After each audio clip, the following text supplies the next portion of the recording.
Setim Surakarta.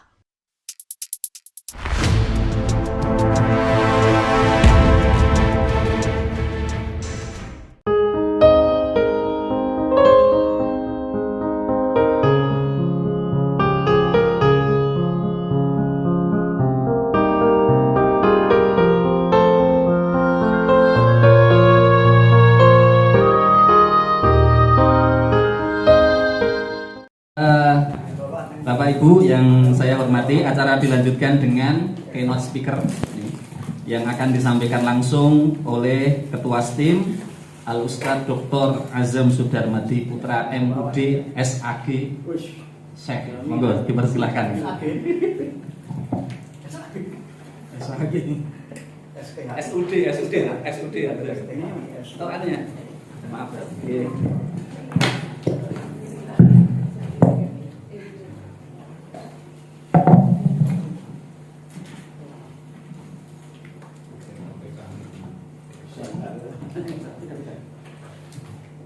Lebih dekat, Mas kan provider.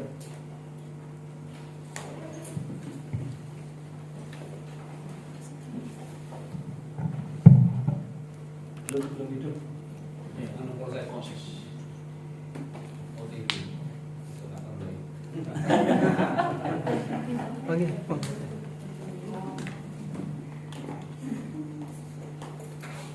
Oh, itu sudah kelihatan asapnya.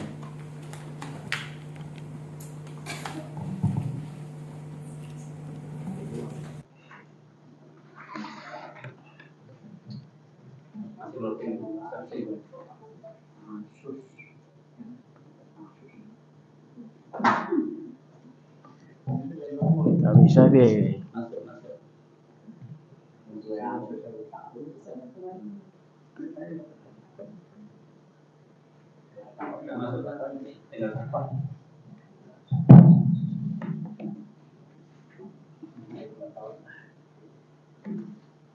Hilang lagi.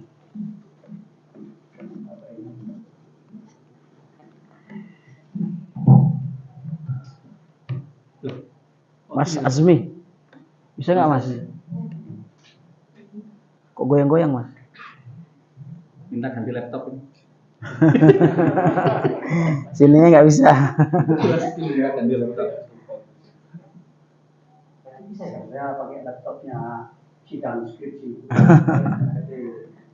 Oh, nggak bisa ya sudah lah.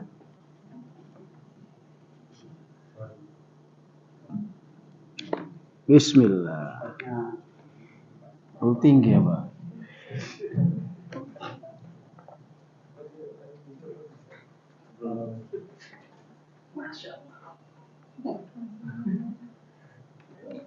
Ini gini ya. Sama. Oke. Langsung aja. Mana laptop STIM? Nggak ada. Oke, nggak apa-apa lah. Baik, Bismillahirrahmanirrahim. Assalamualaikum warahmatullahi wabarakatuh. Waalaikumsalam warahmatullahi wabarakatuh. Alhamdulillahi rabbil alamin. Nasta'inu wa nastaghfiruh. Wa na'udzu billahi min shururi anfusina wa min sayyiati a'malina. May yahdihillahu fala mudilla lahu wa may yudlil fala hadiya lahu. Asyhadu an la ilaha illallah wahdahu la syarika lahu wa asyhadu anna Muhammadan abduhu wa rasuluhu la nabiyya wa la rasul ba'da. Yang kami hormati, yang kami muliakan, Tur Joko Subando, MPD, yang berkenan hadir menjadi narasumber untuk kita semua. Yang kami hormati Wakil 1 dan Wakil 2, Ustadz Dr. Kiai Haji Ustadz Ihsan dan Ustadz Dr. Muhammad Fajar Sodik. Yang kami hormati seluruh asatidah, kaprodi, sekprodi, dan seluruh kabak yang ada di lingkungan Sekolah Tinggi Islam Al-Mu'min. Alhamdulillah pada hari ini kita bisa hadir dalam sebuah acara, yaitu acaranya memanfaatkan ya, jadi pembinaan dosen muda. Jadi biasanya kalau di PKD di Sister itu ada kolom pembinaan dosen-dosen muda. Nah, ini saya gunakan manfaat itu untuk bisa diisi kolom sertifikat pembinaan dosen-dosen muda. Walaupun di hadapan saya dosen-dosen tua semua. Ada yang ya, dosen-dosen muda itu berarti yang masih asisten ahli dan masih lektor C ya. Alhamdulillah ala kulli hal, ini kita masih ada waktu 7 hari lagi ya untuk sampai tanggal 22 Januari 2024 untuk proposal Kitab Dimas. Kemarin waktu kita di Semarang dan waktu kita di Gunung Jati ya sama Ustadz Suratno dan Ustadz Anis, Kasubdit Kitab Dimas Pak Muhammad Aziz Hakim MH memberitahu bahwa untuk bantuan proposal Kitab Dimas tahun ini itu proporsinya adalah 30% dan 70%. 30% itu khusus untuk PT KIS, tidak diganggu-ganggu dan tidak direbutkan oleh PT KIN. Sedangkan yang 70% itu direbutkan oleh negeri dan swasta. Artinya untuk tahun ini, sejak tahun kemarin, Kemenak sudah memberikan porsi khusus, terutama untuk proposal ini pemula yang nominalnya 20 juta sampai 40 juta, itu pesaingnya nggak berat. Itu 100 proposal yang dibutuhkan. Jumlah total kemarin itu adalah yang mengumpulkan proposal itu 2.900, yang diterima adalah 542. Jadi sepertiganya. Kalau 2.000 sekian yang diterima hanya 542. Selanjutnya yang diberitahu oleh beliau untuk yang angka 100 juta ini adalah kolaborasi antar kampus, baik dosen negeri maupun dosen swasta. Ini yang disampaikan oleh Pak Muhammad Aziz Hakim MH yang menjadi perhatian bagi kita semua. Untuk dosen di seluruh Indonesia ini baik negeri maupun swasta ada 41.000 dosen yang sudah berniden, itu termasuk di dalamnya 41.000 itu. Untuk biaya penelitian memang di Kemenak ini termasuk angka yang sangat kecil dibandingkan dengan Kemendikbud ya. Beliau bilang kalau di Kemenak ini hanya 30 miliar. Sedangkan di Kemendikbud ini sampai 500 miliar. Tidak ada apa-apanya berarti Kemenak ini ya. Jadi memang Kemenak udah miskin, susah, angel. Emang logonya harus ikhlas betul ini, susah, angel ini.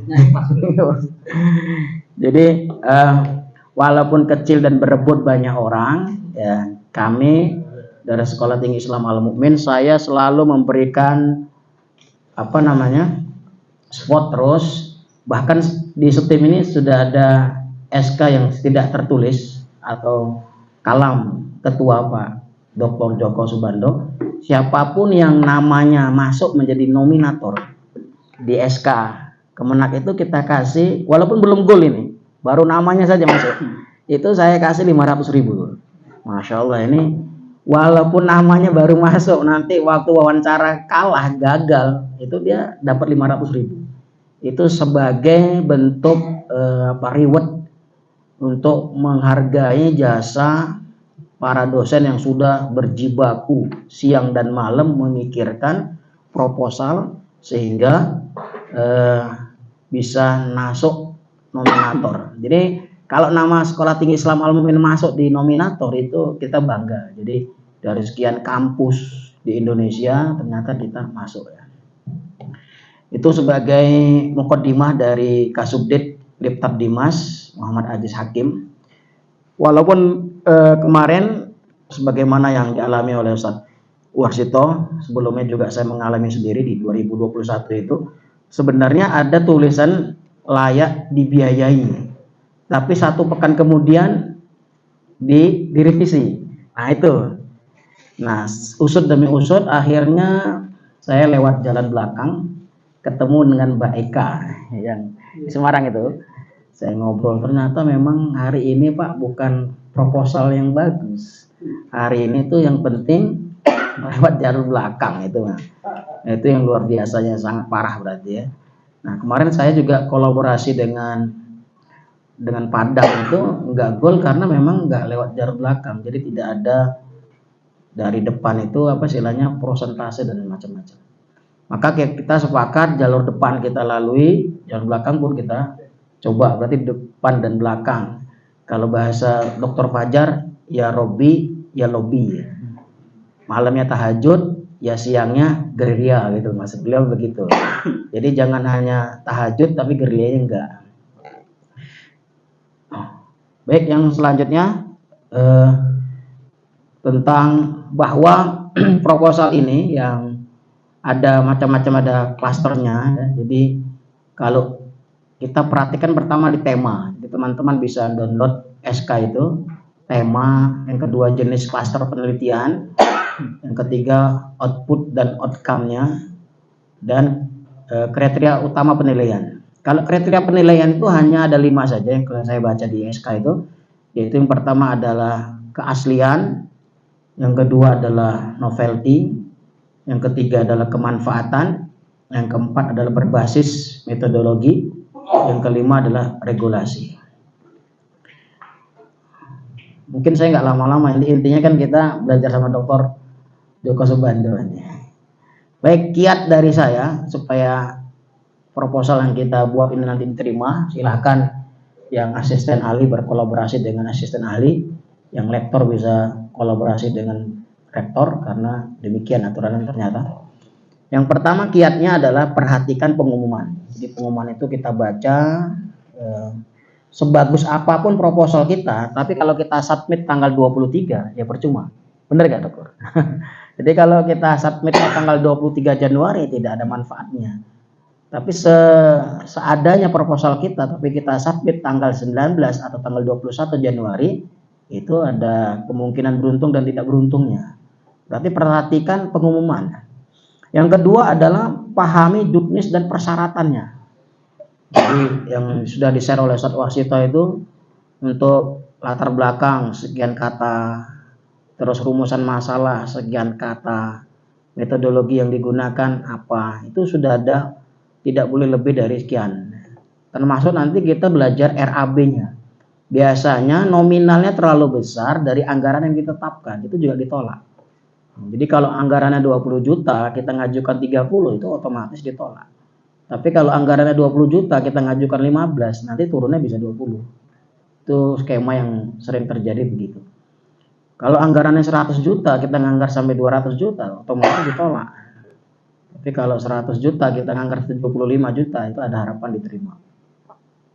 Yang ketiga yang nggak kalah poin adalah cek Turnitin. Ya. Turnitin ini sangat penting untuk ngecek similarity-nya. Karena kita tahu bahwa di Kitab Dimas ini tidak boleh lebih dari 35 ya. 35%. Masih gampang sebenarnya. Ada alat komputer itu yang bisa mengotak-atik dari subjek, predikat, dan itu bisa diganti sehingga bisa meminimalisir ya. Terus yang selanjutnya adalah cek klaster dan nominal dan tema ya. Kita klasternya apa, terus nominalnya berapa dan temanya. Dan yang terakhir yang tidak boleh dipakai adalah, yaitu yang nggak boleh ditolak ininya adalah yang tidak bebas tagihan. Artinya mereka yang hari ini punya tagihan belum ada keluarannya berbentuk jurnal ataupun buku ataupun haki ya. Yang saya tahu kemarin Dr. Fajar sibuk buat haki karena persyaratan untuk mensubmit lagi harus sudah ada dihakikan. Alhamdulillah di bulan ini setim dosennya sudah punya haki semua ya. Alhamdulillah ya. Yang belum siapa kira-kira ini? Saat Kafin ya, bisa monggo saat ada dana untuk antum saat Kafin, saat siapa lagi yang belum, saat Joko, saat Herudin ya, saat siapa yang saat Zakaria ya. Silahkan, nanti artinya setim membiayai semua biaya untuk pembuatan haki. Ini yang alhamdulillah kita mencoba untuk membiayai, karena saya belajar dari tahun-tahun pertama kali saya buat haki itu karena nggak ada yang biayai, karena biaya sendiri 500.000 nggak ada yang mau, karena 500.000 sama dengan 500.000 juta. Padahal gaji di setimnya hanya 800.000 dulunya ya. Di zaman saya masuk di sini 2012 itu gaji di setim hanya 800.000. Jadi 800.000 buat haki sudah 500, sisanya tinggal 300. Jadi rata-rata semua dosen nggak ada yang mau. dulu untuk apa itu yang saya dengar betul. Akhirnya ketika akreditasi baru ribet, wah kita belum punya haki. Akhirnya Dr. Fajar bilang udah yang punya buku silahkan dihakikan, nanti biaya dari STIM atau biaya separuh-separuh. Saya masih teringat betul, pertama kali yang dihakikan di STIM itu adalah buku saya. Itu pertama kali untuk penampangan di akreditasi. Alhamdulillah akhirnya kita punya. Alhamdulillah hari ini saya lihat kita ini hakinya sudah kurang lebih sudah ada 12. Hakinya sudah 12. Untuk bulan Februari kita gelombang kedua untuk jurnal. Jadi sebenarnya gelombang pertama ini khusus buku. Jadi urutannya buku, jurnal, dan yang ketiga adalah proceeding. Jadi itu yang akan kita biayai. Buku silahkan. Terus yang kedua, gelombang kedua, bulan kedua adalah di Februari itu adalah jurnal. Di bulan Maretnya adalah proceeding. Karena kita mampunya hanya per bulan. Seperti kami membeli komputer itu per bulan. Alhamdulillah seluruh kabak sekarang sudah punya PC ya, komputer. Alhamdulillah setiap bulan, setiap tanggal 27 datang. Ini masih ada 2 lagi komputer yang belum datang, yaitu komputernya podcast sama komputernya Yasalunaka mungkin ya, Yasalunaka yang belum datang. Nah, untuk podcast nanti memang karena harganya agak mahal, nanti speknya Mas Azmi silakan ditulis ke Mas Wisnu ya. Minimal harganya, kalau yang ini kan semua 3 juta. Antum saya kasih harga ya 5 juta. Jadi ada perbedaan. Nanti bisa berjalan penambahan. Itu kita mencoba ini sebagai pembinaan para dosen dan kita semua di Sekolah Tinggi Islam Al-Mu'in, kita mencoba sama-sama untuk membangkitkan sekolah tinggi ini. Tadi saya baca artikel dari Google ya, hari ini Profesor Bambang Setiaji itu menggelorakan untuk semua kampus Muhammadiyah itu publish ya, ilmiah ya. Beliau punya target itu per tahun 100.000 artikel. Luar biasa. 100.000 artikel. Kalau STIM nggak usah muluk-muluk lah. Kita 100 artikel terpublish itu sudah jos itu. Setahun ya. Berarti kalau dosen kita 20, berarti masing-masing 5 dalam 1 tahun. Bisa bentuk buku, bisa bentuk jurnal, bisa bentuk proceeding, bisa bentuk ya macam-macam lah. Itu nanti kami mohon betul. Karena memang di akreditasi itu ada apa langkah strategi yang akan kita lakukan di dalam publikasi ilmiah. Ingat di bulan Maret juga kita ada Milad STIM yang ke-12 ya. Di situ juga ada pembiayaan penelitian yang baru, kita hanya bisa mampu membiayai 5 juta. 5 juta pun hanya tidak seluruh dosen yang mengambil kesempatan itu, hanya beberapa dosen. Yang kemarin berapa Ustaz kurs itu? 5 ya. 5 yang sudah laporan berapa? Baru 100. Yang 4 belum laporan. Karena persyaratan untuk bisa mengajukan proposal kembali adalah yang sudah publish, yang sudah terbit untuk bisa mengajukan proposal kembali. Jadi banyak agenda yang kita coba ya, di semester genap ini. Kita terus menyongsong bahwa STIM itu, saya belum lihat ranking yang terbaru ya, webometriknya. Kalau semester yang kemarin webometrik kita berada di 1.500 ya dari tingkat nasional. Kalau dari tingkat dunia kita berada di ranking 25.000 dari 45.000 kampus. Ini alhamdulillah. Mudah-mudahan di genap ini nanti saya lihat lagi rankingnya. Mudah-mudahan kita bisa mengalahkan IIK ya. Mudah-mudahan. Karena kita lihat hanya perbedaan kita dengan kampusnya Ustaz Ihsan ini hanya 20 peringkat ke atas saja. Kalau kita 1.500, beliau ini 1.400 sekian. Masih kalah 30 kita Ustaz. Tapi nggak tahu tahun ini. Nanti kalau kalah saya publish Ustaz. Baru IIK kalah juga. Kita akan syukuran kalau kita menang mengalahkan IIK ini.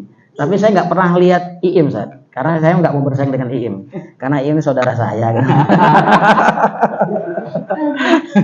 Kalau Jogja kan terkenal kampus-kampus hebat, maka kita bersaingnya dengan Jogja lah.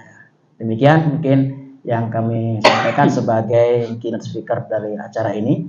Ini termasuk buah dari implementasi MOA ya.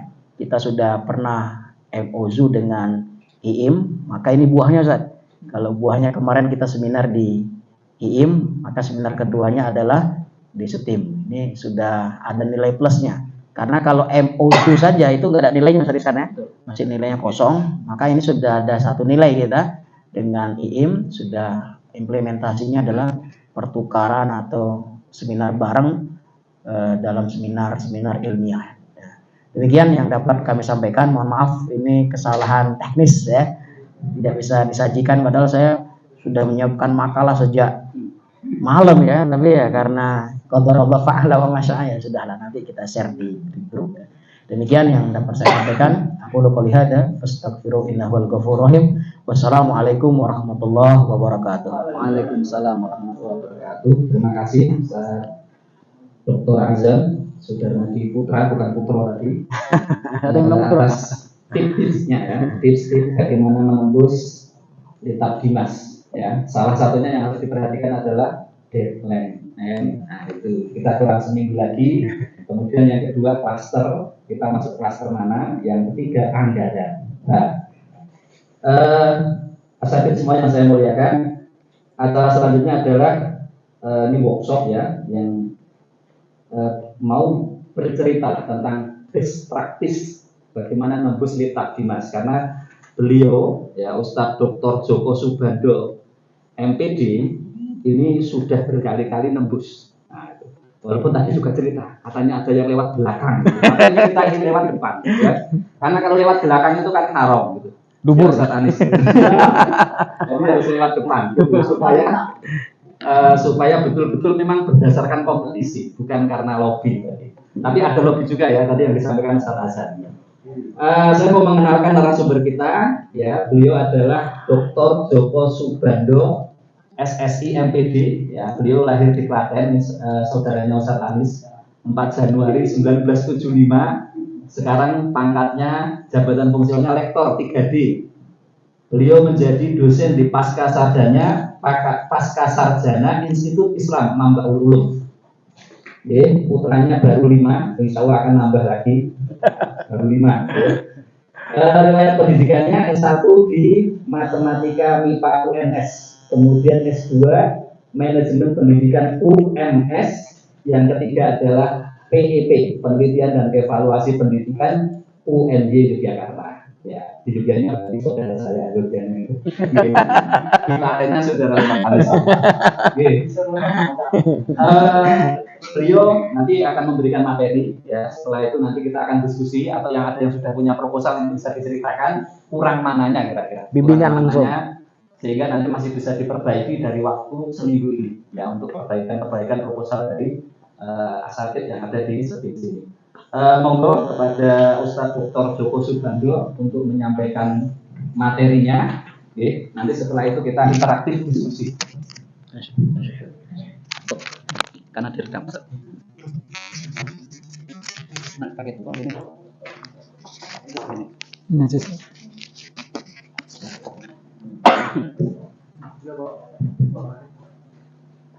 Belum nyambung kan? Belum nyambung.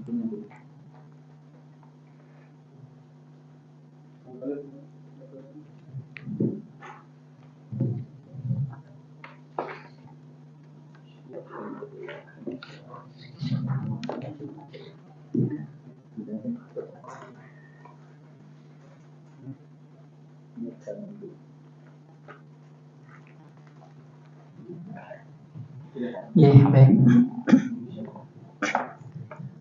Bismillahirrahmanirrahim. Assalamualaikum warahmatullahi wabarakatuh. Waalaikumsalam warahmatullahi wabarakatuh.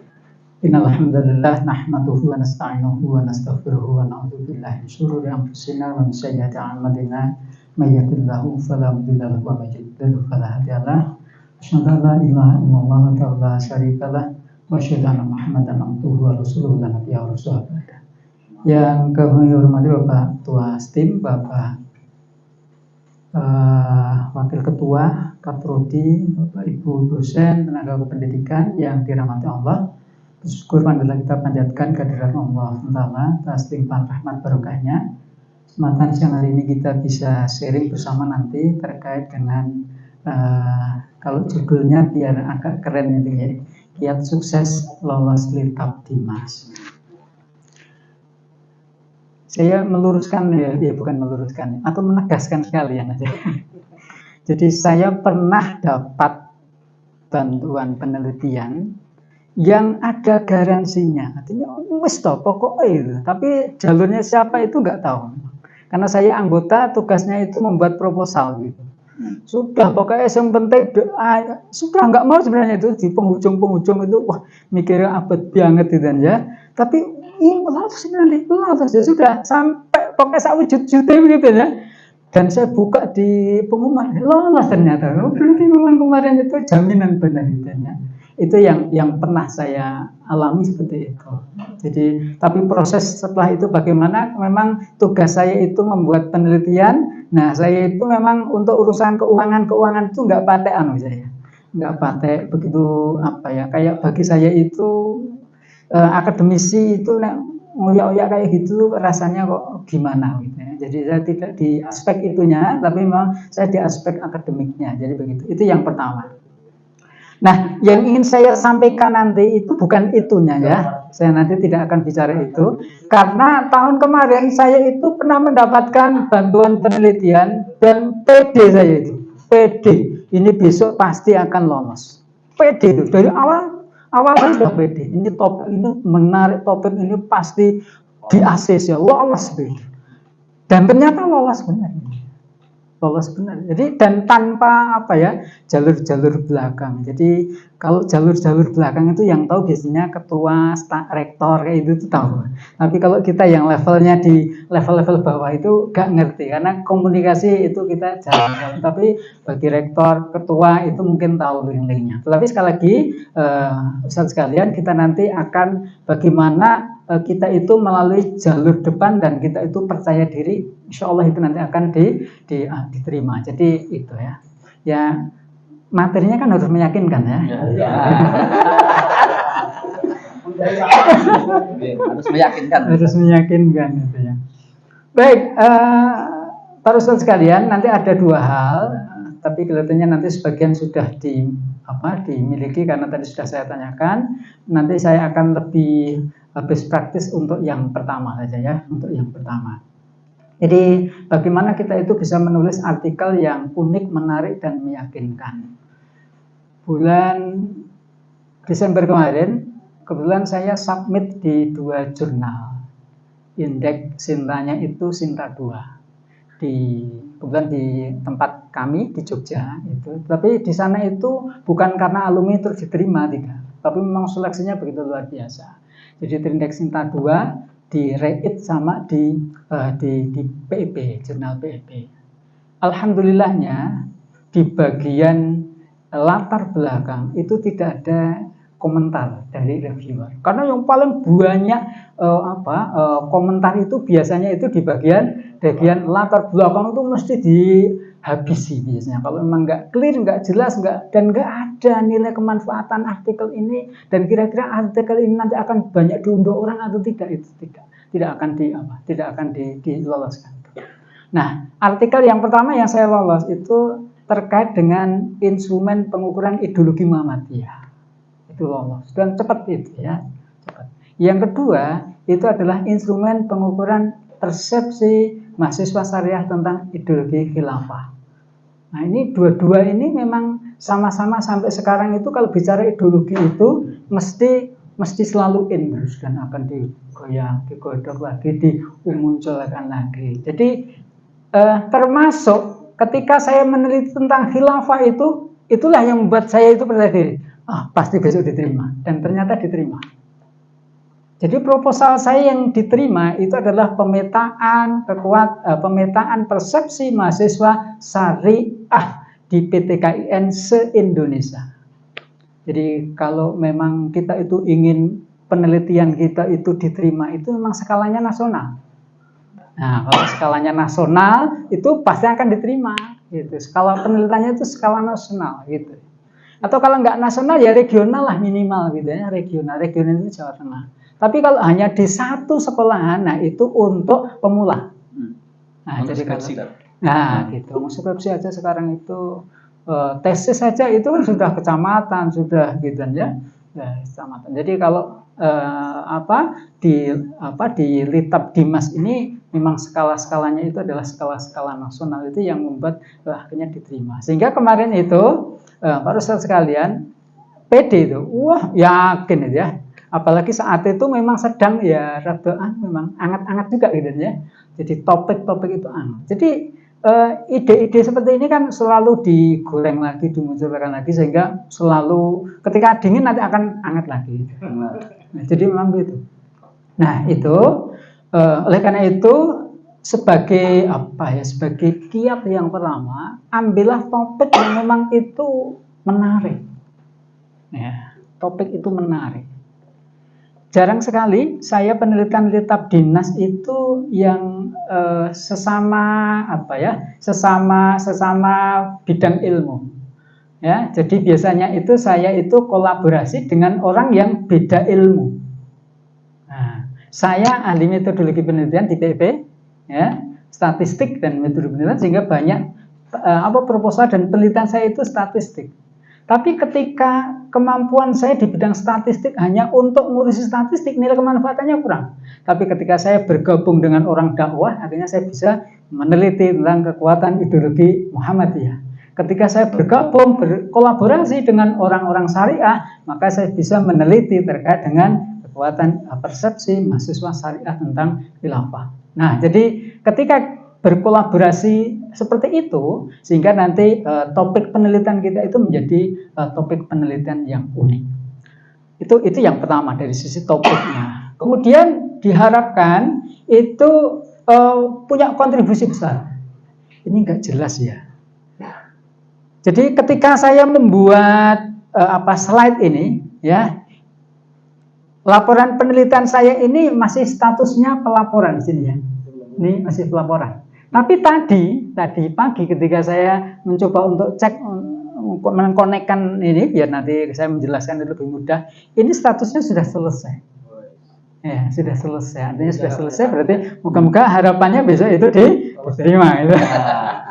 Gitu. Jadi gitu. Memang kalau masih ada ganjalan enggak. Makanya tahun kemarin saya nggak bisa. Ya, tahun kemarin nggak bisa. Nah, jadi dari penelitian ini sudah ada satu buku, sudah ada 2 HKI untuk satu penelitian ini, satu buku 2 HKI, kemudian sudah ada 3 jurnal artikel. Artinya satu penelitian itu memang bisa dibuat banyak artikel. Ya, jadi tidak satu penelitian satu artikel enggak, ya. Tapi satu penelitian itu bisa 3 artikel. Contoh sederhananya kalau yang ini ya. Kalau yang saya laporkan ini ya, itu adalah konstruk ideologi khilafah itu seperti apa? Konstruknya seperti apa? Kemudian yang kedua, bagaimana peta persepsi mahasiswa syariah di Jawa Tengah ini yang saya bawa bersama Ustadz Azam ke Malaysia, terbit di Malaysia. Ya, banyak orang NU di sana juga sebenarnya. Wah, ini bermasalah enggak ini ya? Sebenarnya saya awalnya juga agak deg-degan juga membawa topik itu ke Malaysia, agak deg-degan juga. Tapi saya tanya teman saya yang ada di USIN itu, yang bulan dari Solo itu, Ustaz gimana cara membahas masalah ini? Ya kalau akademik nggak masalah, ya, saya bawa sana juga nggak masalah, ya. Nah, dan terbit juga gitu ya, artinya berarti nggak masalah. Gitu. Jadi sudah ada 3 artikel, dan yang ketiga itu adalah pemetaan persepsi mahasiswa syariah di Indonesia. Jadi satu penelitian itu bisa untuk apa? Bisa untuk 3 artikel. Nah, kalau kita itu bisa mameri ke reviewer bahwasanya saya nanti akan membuat laporan output luarannya misalnya artikel ini dan artikel ini, maka mereka akan merespon dengan bagus dan memperhatikan. Dan itu ada di catatan reviewer di tempat saya membuat proposal ini. Nah, jadi dia memberikan dengan dana sekian, nanti output atau luarannya adalah Sinta 3 saat itu, kemudian Scopus Q 4 saat itu. Nah, ini cukup bagus. Nah, akhirnya yaitu yang mungkin membuat proposal ini diterima. Saat itu saya ajukan dana 100 juta, tapi turunnya 40 juta. Nah, 40 juta. Nah, karena 40 juta itulah akhirnya Scopusnya ya rada diratakan gitu. Akhirnya hanya sampai di Sinta 2. Karena Sinta 1 itu kebanyakan sudah Scopus juga. Iya, sudah Scopus juga. Jadi Sinta 2. Jadi masih dan itu sudah melebihi. Artinya melebihi tuntutan yang diinginkan di sana. Tuntutan di sana itu kemarin itu 1 jurnal Sinta 3. Nah, tapi saya beri 1 jurnal Sinta 3, 1 jurnal Sinta 2, dan 1 proceeding seminar internasional. Nah, kalau kita itu bisa memberikan output luaran yang lebih bagus, nah, mereka biasanya cukup puas dengan hasil karya penelitian kita. Nah, itu hal-hal yang lain ya, hal-hal yang lain.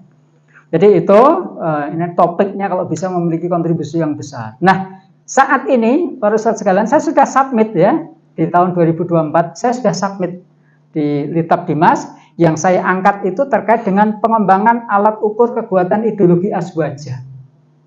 Nah, jadi ini kan juga menarik juga ini ya, ideologi azwaja. Nah, jadi Kemenak itu miliknya sebenarnya nggak benar, tetapi itulah yang dipahami oleh masyarakat. Miliknya NU. Miliknya NU. Maka kalau saya meneliti ini, wah ini berkontribusi nih bagi Kemenak dan bagi NU. Karena memang reviewernya banyak orang NU di sana. Nah, itu boso alus gitu ya untuk mendekati mereka. Jadi begitu. Jadi pengembangan alat ukur kekuatan ideologi azwaja dalam konteks ukhuwah Islamiyah. Nah, para ustadz sekalian, jadi kalau kita itu mengambil topik itu topik yang kalau bisa sempit dan mendalam. Nah, dan nanti bisa digunakan untuk penelitian berikutnya. Jadi saat ini saya itu hanya akan menemukan alat ukur untuk mengukur kekuatan ideologi. Kalau sudah ketemu tahun yang akan datang, saya bisa ajukan untuk mengukur di kota-kota. Jadi begitu. Jadi tidak langsung pemetaan kekuatan ideologi azwaja di Indonesia, tidak seperti itu.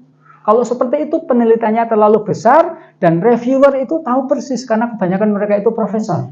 Wah, itu dengan dana penelitian sekian, penelitian ini terlalu besar. Mereka bisa memperhitung. Enggak. Makanya kalau bisa ambil topik-topik yang kecil tetapi benar-benar itu nanti akan selesai dan kontribusinya besar. Jadi seperti itu. Makanya tahun ini, maka banyak penelitian saya multi years. Itu tahun ini dulu, tahun berikutnya untuk ini. Jadi begitu. Seperti pemetaan kekuatan ideologi Muhammadiyah. Itu berarti membuat instrumen dulu. Kalau sudah membuat instrumen, baru digunakan untuk memetakan kekuatan ideologi Muhammadiyah. Jadi seperti itu, step by step. Nah, kemudian para ustadz sekalian, jadi tuliskan judul yang menggambarkan adanya masalah. Jadi kalau judul itu tidak menggambarkan ada masalah, tidak menarik jadinya. Kalau di sini adalah pengukuran, berarti memang di situ ada aktivitas untuk melakukan pengukuran. Nah, gitu. Kemudian pengembangan, berarti memang di situ ada aktivitas untuk pengembangan. Berarti sebelumnya belum diukur, sebelumnya belum ada alat untuk mengukur sehingga perlu pengembangan. Jadi judul-judul yang seperti itu yang yang menggambarkan dan memuat sebuah permasalahan itu yang nanti akan menarik para reviewer. Kemudian jangan gunakan kata benda ini ketentuan lazimnya. Jadi kalau judul itu menggunakan kata benda bukan kata kerja, bukan mengukur tapi pengukuran gitu ya, bukan mengembangkan tetapi pengembangan. Nah, itu hal yang sederhana tetapi itu penting ya. Kemudian jangan terlalu panjang untuk membuat judul. Nah, ini yang pertama. Tetapi sekali lagi yang paling urgen dari ini itu adalah yang nomor 1. Nah, jadi nomor 1. Jadi judul atau topik penelitian kita itu punya kontribusi besar. Dalam hal apa? Ya mungkin pengembangan ilmu atau untuk mitigasi konflik. Nah, kemudian penelitian ini nanti, alat ukur ini nanti kalau sudah digunakan untuk pengukuran bisa digunakan untuk mitigasi konflik. Konflik apa? Kita bisa melihat kan ya, NU banyak yang lainnya. Mana yang mungkin punya potensi bisa meletup? Nah, itu kalau dilihat dari itu hasil pengukurannya nanti bisa untuk seperti itu. Nah, itu bayangan kayak saya ya, bayangan saya. Oke, itu atau gimana ini? Ada feedback langsung atau dilanjutkan? Lanjut? Oke. Baik. Kemudian nah ini Saya ingin berbagi pengalaman dengan para ustadz sekalian terkait dengan bagaimana menulis pendahuluan. Jadi yang pertama tadi sudah disampaikan oleh Ustadz Azam, pendahuluan di proposal Litab Dinas itu dibatasi maksimal 500 kata. 500 kata. Ya, makanya kemarin langkah-langkah saya biasanya saya buat dulu gitu ya. Saya cek tiap sub itu 500 atau enggak gitu. Kalau sudah 500 kemudian saya turnitin ya, harus diturnitin lebih dahulu ya, diturnitin. Kalau sudah baru saya masukkan. Karena kalau memasukkan atau mensubmit proposal ini saya pikir tidak begitu masalah. Asalkan sudah bagus gitu ya. Nah, para ustadz sekalian, reviewer itu membaca benar pendahuluan kita. Jadi membaca benar. Karena apa? Karena di setiap sub itu mereka itu memberikan komentar-komentar di dalam proposal itu. Dibaca benar gitu ya. Oh, ini rumusan masalahnya jelas. Oh, ini tidak ada gap di dalam penelitian ini. Oh, tidak diungkapkan terkait dengan sejarah penelitian-penelitian yang terkait. Nah, itu dicantumkan, dituliskan dan nanti kita bisa membaca.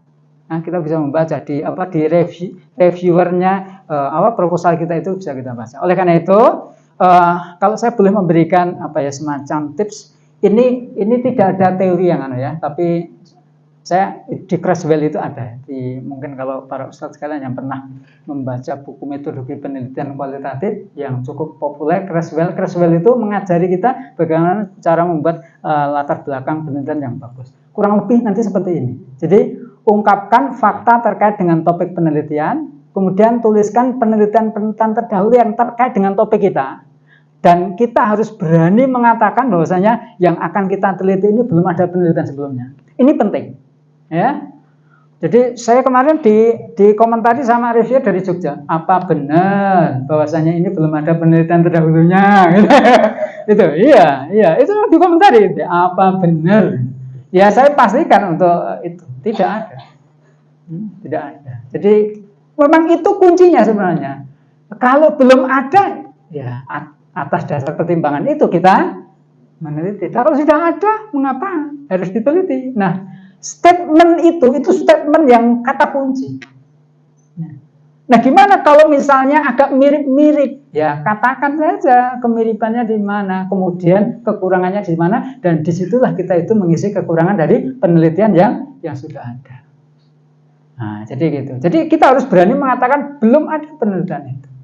Dan agar reviewer itu yakin dengan kita harus ngomong bahwasanya penelitian ini atau yang akan kita lakukan itu adalah penelitian yang penting. Ya, kayak kalimat dewe karena itu nggak perlu rujukan, ya nggak perlu rujukan, harus disampaikan apa pentingnya topik yang kita teliti, sampaikan itu di bagian penghujung akhir. Terus beberapa saran dari peneliti reviewer itu, tuliskan memang tujuan penelitian itu secara jelas. Jadi penelitian ini bertujuan. Nah, 5 hal ini para ustadz sekalian ya yang penting ketika kita ingin meyakinkan reviewer terkait dengan topik penelitian kita. Oke, ini ada contoh yang saya buat. Nah, NU merupakan organisasi keagamaan yang berdiri sejak 31 Januari 1926. Nah, ini berarti saya ingin meneliti tentang NU. Ya, pada aspek keagamaan, NU didirikan sebagai bentuk respon atas merebaknya pemahaman Abduh dan Rasul Ridho yang dikembangkan oleh Muhammadiyah Persis dan Al-Ustad. Jadi memang gitu latar belakang didirikannya itu untuk merespon itu, khawatir nanti Islam Nusantaranya itu nanti akan tergerus oleh organisasi keagamaan modern yang mulai berkembang, dan itu dituliskan memang di banyak tulisan-tulisan khususnya di buku-bukunya NU. Nah, kemudian ini saya di penghujung paragraf yang kedua itu saya ingin sampaikan bahwasanya pemahaman tersebut dikhawatirkan menggeser kemudian menggantikan pemahaman Islam kultural yang didakwakan oleh NU, dan perbedaan itu mungkin ini ketutup di bawahnya, perbedaan itu memunculkan konflik-konflik antar organisasi keagamaan yang ada di Indonesia. Nah, jadi gitu. Nah, saya masuk mengungkapkan fakta. Ini hasil penelitian. Nah, ini hasil penelitian. Nah, misalnya penelitiannya Ahyad, penelitiannya Solihah, itu ada konflik NU dengan Muhammadiyah di Bantul. Penelitiannya siapa itu ya? Masitoh, itu konfliknya NU dengan Salafi di Pasuruan. Kemudian Amir Baharun Aini itu konflik di beberapa kota yang lainnya. Nah, sebelah kanan itu ya, mungkin terlalu kecil ya. Sebelah kanan itu berbicara dari berbagai konflik di atas, bagaimana sebenarnya sikap pandangan NU terhadap ormas keagamaan lainnya. Bagaimana kekuatan ideologi Aswaja dalam menjaga ukhuwah Islamiyah. Nah, itu yang saya pertanyakan. Saya pertanyakan, bagaimana sebenarnya kekuatan ideologi Aswaja ini dalam menjaga ukhuwah Islamiyah. Karena setiap orang itu berperilaku pasti muncul karena ideologinya, mabda'nya, kan begitu ya. Nah, berdasarkan penelusuran literatur belum ditemukan peta persepsi ideologi Aswaja dalam konteks. Nah, ini kalimat kayak gini loh ya. Kalimat seperti ini itu menjadi kata untuk mengunci. Memang belum ada penelitian sebelumnya. Belum ada penelitian sebelumnya. Nah, jadi berdasarkan penelusuran literatur, cara menelusurinya bagaimana ya? Paling gampang ya di Google Scholar itu ya. Di Google Scholar itu ditelusuri aja, itu paling gampang itu ya. Peta persepsi tentang Aswaja atau peta pengukuran tentang Aswaja atau instrumen pengukuran kekuatan Aswaja. Nah, itu yang ada nanti Aswajanya ya. Nah, saya katakan di sini memang sudah ada ya. Belum ditemukan peta ideologi Aswaja di kota-kota Indonesia dalam konteks ukhuwah Islamiyah. Ya. Penelitian yang sudah ada, nah memang sudah ada. Ya, penelitian yang sudah ada adalah penguatan pendidikan Aswaja dalam memperkokoh sikap toleransi. Tapi ini kan bukan kekuatan ideologi Aswajanya. Demikian pula belum ditemukan alat ukur untuk mengukur kekuatan ideologi Aswaja di Indonesia. Nah, ini yang saya katakan tadi, penelitian ini bertujuan, jadi clear. Nah, penelitian ini bertujuan ya, karena belum ada tadi, maka penelitian ini bertujuan untuk mengembangkan alat ukur kekuatan ideologi Aswaja. Kalimat paling akhir ini untuk meyakinkan reviewer, penelitian ini penting dilakukan karena dapat digunakan sebagai alat untuk memetakan kekuatan ideologi Aswaja dan hasil pemetaannya dapat digunakan sebagai bahan evaluasi penguatan ideologi Aswaja serta perumusan kebijakan mitigasi konflik antar organisasi Islam. Nah, ini pentingnya. Jadi hal-hal yang seperti inilah yang dirahmati Allah yang penting, kata kunci itu ya. Oke, itu cara membuat latar belakang. Monggo nanti di petani lagi, mumpung masih ada waktu, karena submit itu saya pikir sebentar aja sebenarnya. Kalau semuanya sudah clear ya, submit itu sebentar. Nah, ini yang saya katakan meneliti dari jalur depan loh ya. Meneliti dari jalur depan ya. Kalau jalur belakang pokoknya sementing enak, latar belakangnya 500 kata itu sudah. Neng biasanya ngengei Ustaz itu. Ngengei sana itu. Nah, itu. Jadi yang ditompol ini enggak barukan aja. Ya. Ini syukurannya enggak barokah juga ya. Itu. Makanya yang saya sampaikan, bagaimana kita itu meneliti yang bagus. Ya. Saya yakin kalau kita nanti kalau ini memang proposalnya bagus, saya yakin itu nanti akan di ACC.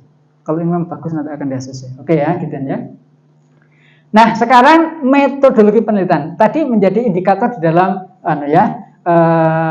ukuran bagus dan tidaknya, bahkan tadi menjadi indikator penilaian. Salah satu yang dinilai di dalam di dalam proposal kita itu adalah metode penelitiannya. Ya, metode penelitiannya. Kebetulan alhamdulillah karena saya backgroundnya metodologi penelitian, saya banyak dibantu oleh promotor saya ketika saya kuliah di Jogja untuk membuat atau menuliskan metodologi penelitian yang baik, jadi begitu. Sehingga mungkin kalau ini bagi saya tidak begitu tidak begitu masalah, baik penelitian itu adalah penelitian kualitatif maupun penelitian kuantitatif. Kalau kuantitatif saya sudah banyak, tetapi kualitatif itu yang saya lakukan itu adalah ini penelitian Al-Irsyad, itu di awalnya adalah kualitatif, Muhammadiyah itu awalnya juga kualitatif.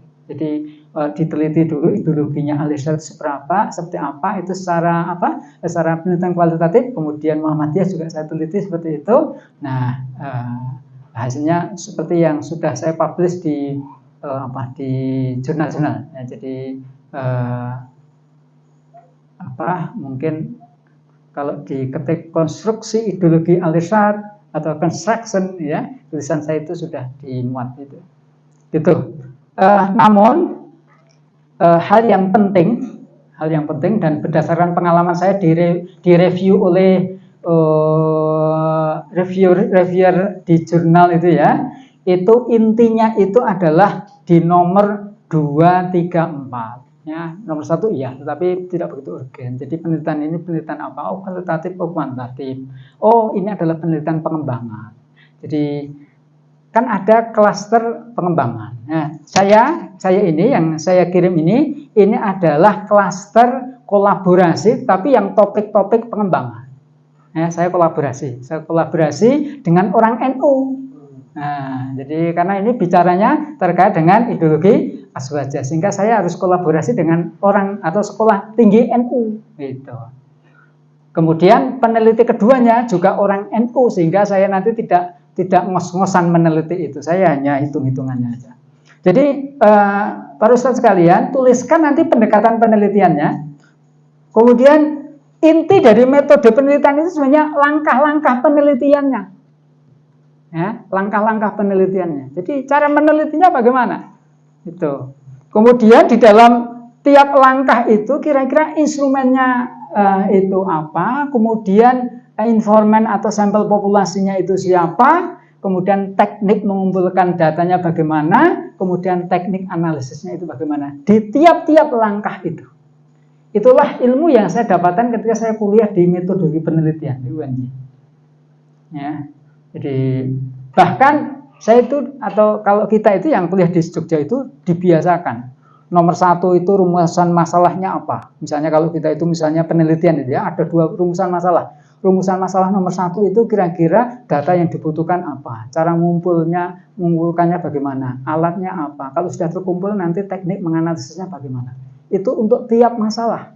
Nomor 2, masalah yang kedua itu data untuk menjawab masalah itu apa, cara mengumpulkannya bagaimana, alat untuk pengumpulannya itu apa. Kalau sudah didapatkan datanya, cara menganalisisnya atau teknik analisisnya bagaimana.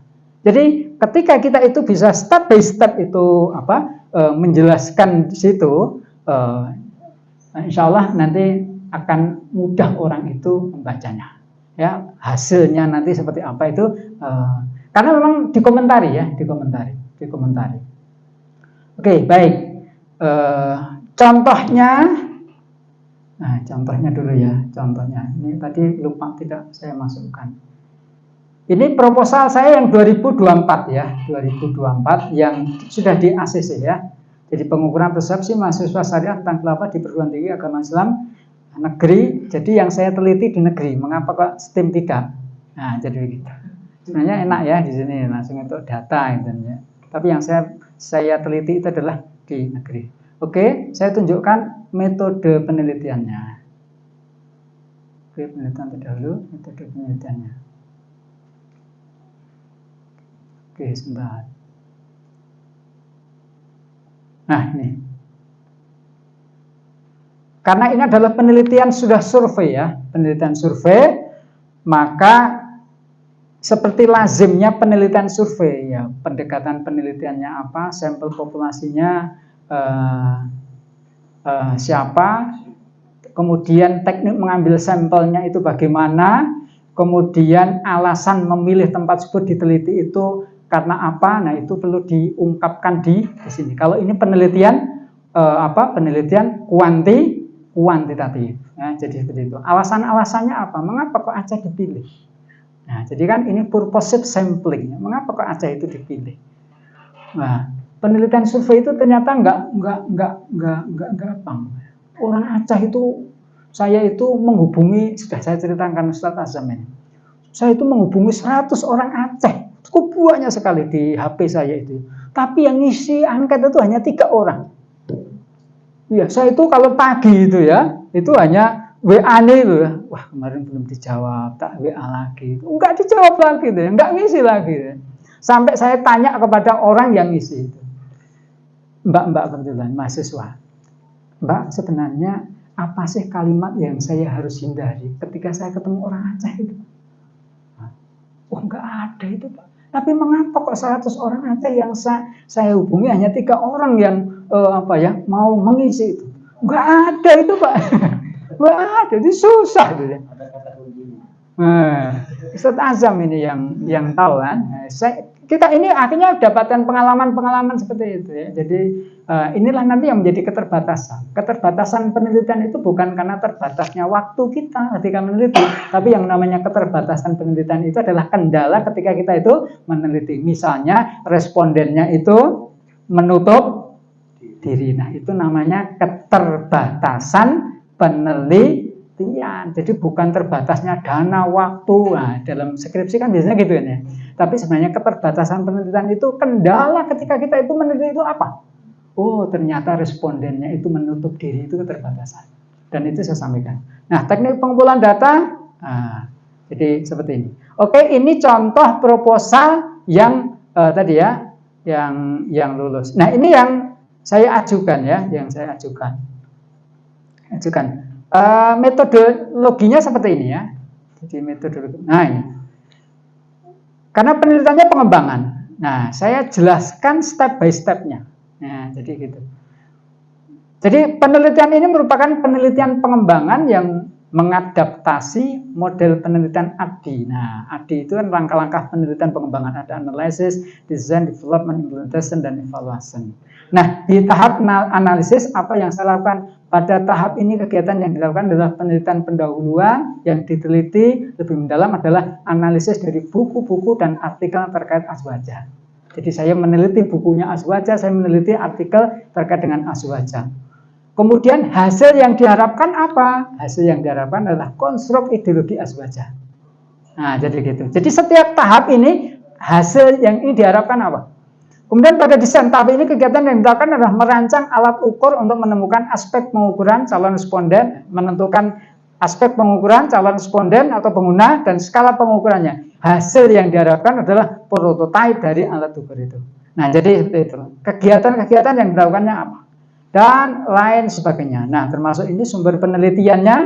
Nah, subjek penelitian ini adalah pada tahap development, pakar azwaja. Pada tahap pengembangan itu nanti expert yang ahli di bidang pengukuran dan lain sebagainya. Nah, ini apabila para saudara sekalian, termasuk teknik pengumpulan datanya, kemudian teknik analisis datanya itu tidak boleh ketinggalan, bahkan di setiap stepnya apa yang digunakan itu perlu disampaikan di sana. Oke, itu gambaran terkait dengan metode penelitiannya ya. Metode penelitiannya seperti itu. Kemudian, nah strategi ini ke belakang ya. Oke, ya, ini sudah mau habis nih. Ini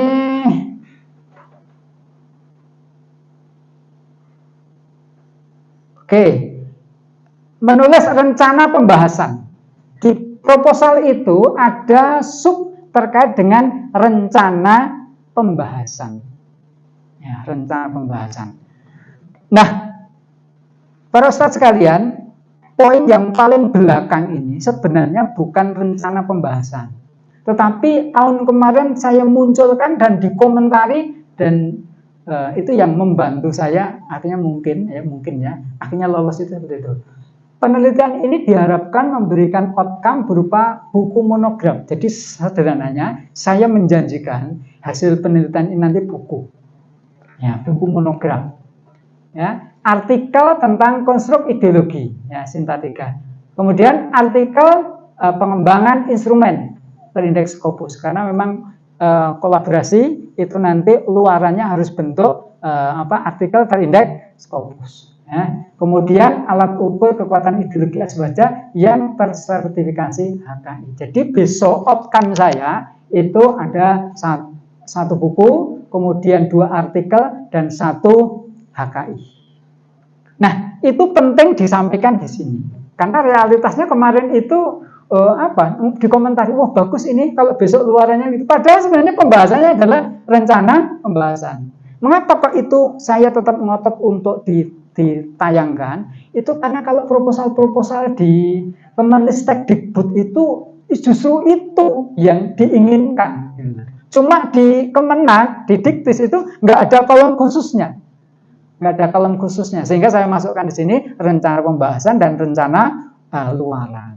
Nah, jadi itu yang mungkin mungkin nanti bisa meyakinkan, oh ini berarti ini tenanan ini, penelitiannya tenanan ini, sampai dari buku barang. Kalau nggak buku gampang ya, nggak buku gampang. Jadi gitu. Nah, terus memang artikelnya ini 1 tingkat di atas tuntutan dari Kitab Dimas. Ya, 1 tingkat. Jadi sebenarnya Scopus saya sudah cukup. Tapi di situ saya tambahi artikel Sinta 3. Ini berarti bonus. Jadi kalau kita itu bisa memberikan bonus, nanti akan mendapatkan perhatian sendiri. Realitasnya seperti itu. Akan mendapatkan realitas sendiri. Jadi jangan memberikan standar minimal yang ada di Kitab Dimas. Jangan.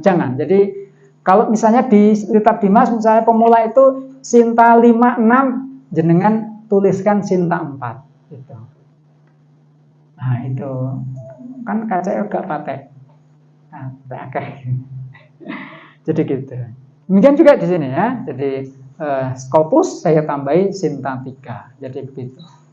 Nah itu kemudian pembahasannya para ustadz sekalian, pembahasannya itu sebenarnya kalau para ustadz sekalian sudah punya pertanyaan penelitian, maka pertanyaan penelitian itulah yang nanti akan dibahas.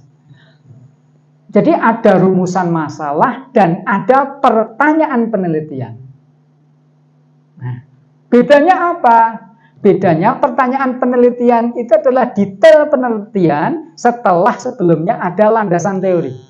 Misalnya begini, sederhananya. Rumusan masalah kita ya, misalnya bagaimana strategi penguatan nilai-nilai karakter ya di pondok pesantren. Ya, misalnya begitu ya. Jadi topik penelitian kita itu adalah bagaimana strategi penguatan karakter militansi dakwah. Jadi ada satu mahasiswa pasca kami itu kelihatannya dari sini dulu, alumni STEM itu meneliti tentang metode komprehensif dalam penguatan militansi dakwah di pondok pesantren. Nah, karena memang judulnya seperti itu, judul itu kan ada teorinya. Teorinya apa? Teorinya ya strategi penguatan karakter. Nah, teori di dalam penguatan karakter itu apa? Yang paling terkenal itu kan ada pembiasaan, kemudian ada inkulkasi nilai, ada fasilitasi nilai, kemudian ada keteladanan dan sebagainya. Nah, ketika itu memang teorinya, maka nanti bisa muncul pertanyaan penelitian. Kalau tadi bagaimana metode dalam penguatan karakter, tetapi karena sudah ada teorinya seperti itu, maka pertanyaan penelitiannya, nah itu nanti bisa misalnya bagaimana strategi pembiasaan dalam penguatan militansi dakwah, bagaimana inkulkasi nilai dalam penguatan militansi dakwah, dan itulah nanti akan dibahas di sini. Nah, jadi dalam penelitian ini yang dibahas adalah pembiasaan, kegiatan-kegiatan pembiasaan untuk menguatkan militansi dakwah, inkulkasi nilai untuk penguatan militansi dakwah, dan lain sebagainya. Jadi jenengan nggak bisa menuliskan rencana pembahasan ketika memang belum punya teorinya. Ya, teorinya. Nah, ketika teorinya mantap, baru rencana pembahasannya itu nanti tidak akan ke kanan dan ke kiri. Maka penting untuk menulis ini ya, terkait ini ya, landasan teori ya, terkait dengan landasan teori. Jadi kalau Kalau saya itu sering landasan teori itu saya bagi menjadi 3. Landasan teori itu saya bagi menjadi 3. Ini hampir semua penelitian saya begitu. Landasan teori itu bagi 3. Apa? Yang pertama adalah grand teori. Grand teori itu teori dasarnya. Yang kedua itu adalah middle ring teori, teori menengahnya. Terus yang ketiga itu adalah application teori.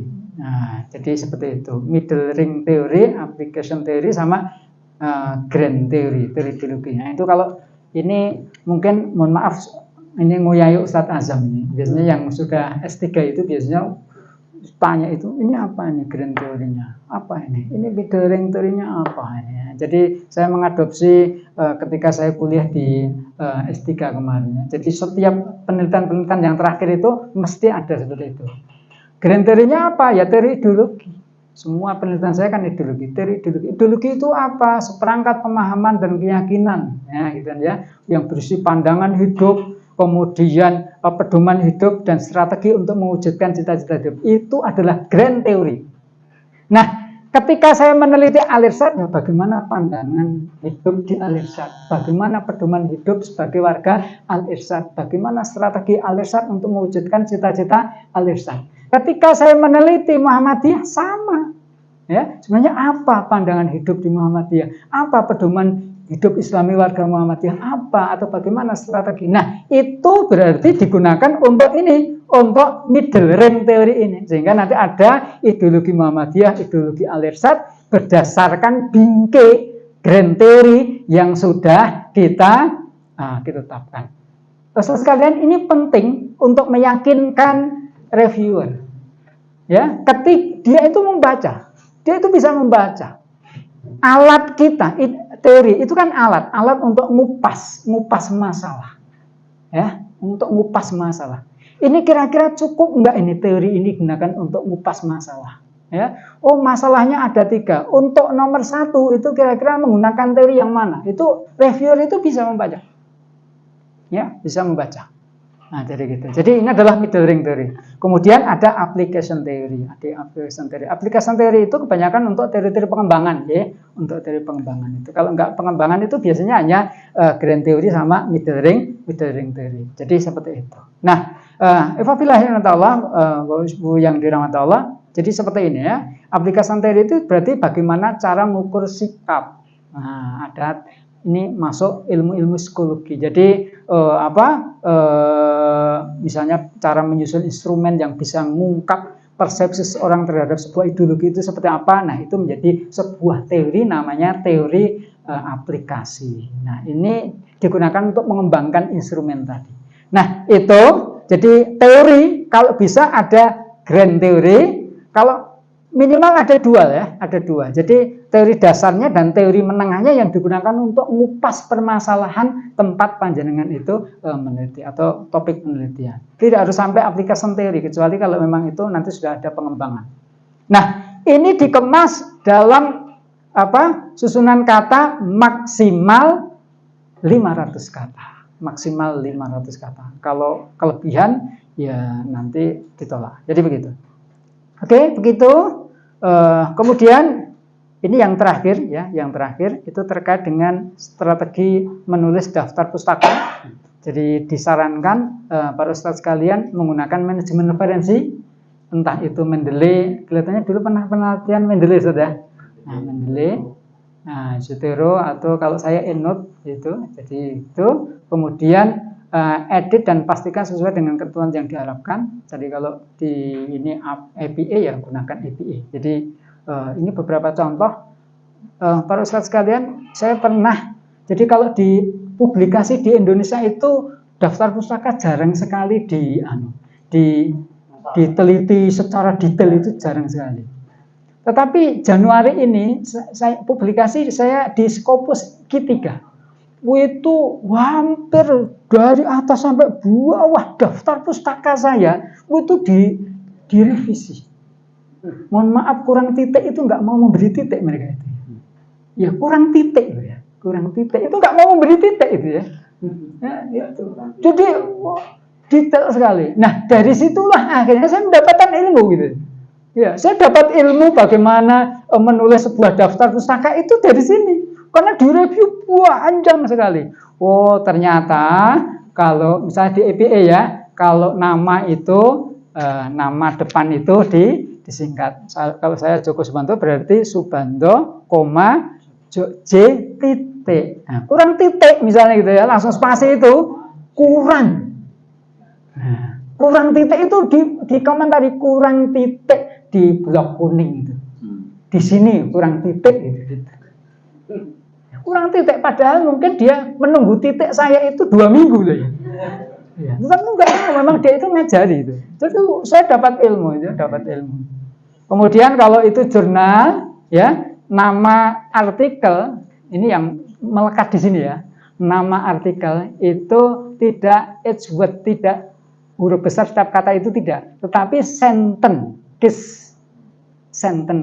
Jadi hanya huruf depan saja yang huruf besar. Kemudian belakangnya kecil kecuali di situ ada nama apa kota dan sebagainya. Tapi sentence case itu di sini ya, di sini.